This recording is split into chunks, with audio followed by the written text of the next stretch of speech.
I was born July 10, 1979 in Sydney, Australia. Super normal childhood.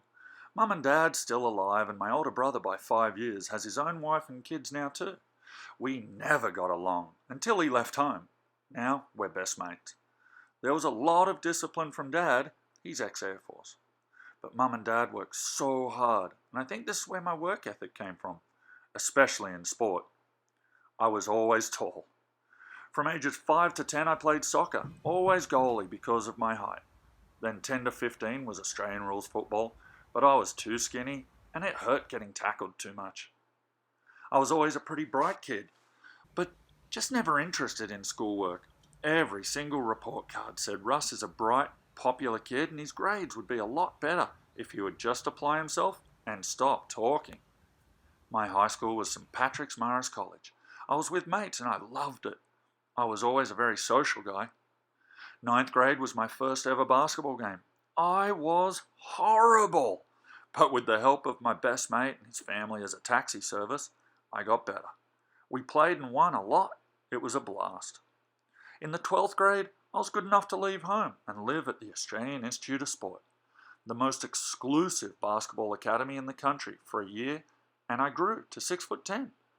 After a year away, I returned home. I didn't know my next move. Try and play professional ball, slim to no chance, go to college in America, or quit hoops and get a real job. Then my best mate died. She just stopped breathing one day in April 1998. It shook us all really bad. In May, I decided to get the heck out of Dodge and accepted a scholarship to play basketball at the University of San Francisco. It was January. She had just transferred from University of Colorado. She was 6 foot tall, blonde, California girl that I knew immediately I would marry. And I did. After 3 years of college, I went back home and I was lucky enough to get a spot in the National Basketball League. Jen and I got married May 26, 2002. It was awesome. Then our son Oliver, he was born November 2004. Australian basketball is monetarily comparable to the WNBA, I think. The best players can earn $150,000. I wasn't that, but I kept working really hard, mostly to avoid getting a real job, and eventually made the Australian men's basketball team. In 2006, we won a Commonwealth Games gold medal, and I got to high-five the Queen, but that's a story for another video. In 2007, my first daughter, Callie, she was born, and in 2010, her little sister, best friend, and roommate to this day, Matilda, was born. In 2014, I retired from basketball. I played professional basketball in Australia for 13 years, 4 teams, 350 games, and 35 for my country.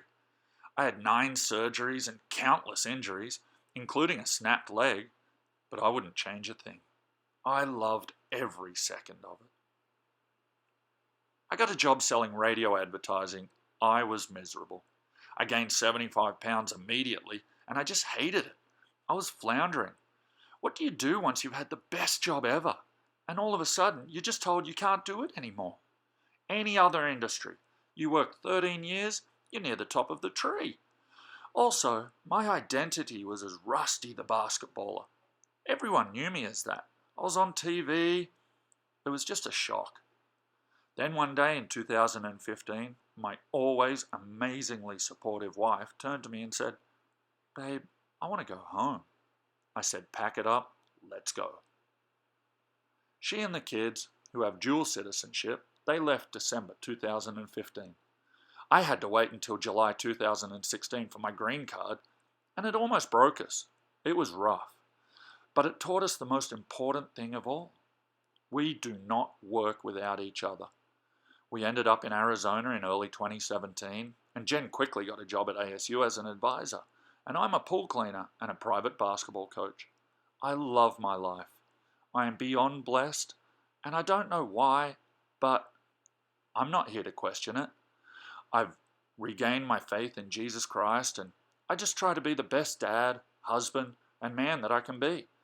I'm going to finish my degree at ASU to become a full-time coach in the future, but for now, I just want to be a dad to Ollie, CJ, and Moo, and a husband to Jay. They are my world and my life, and I have never, ever been happier.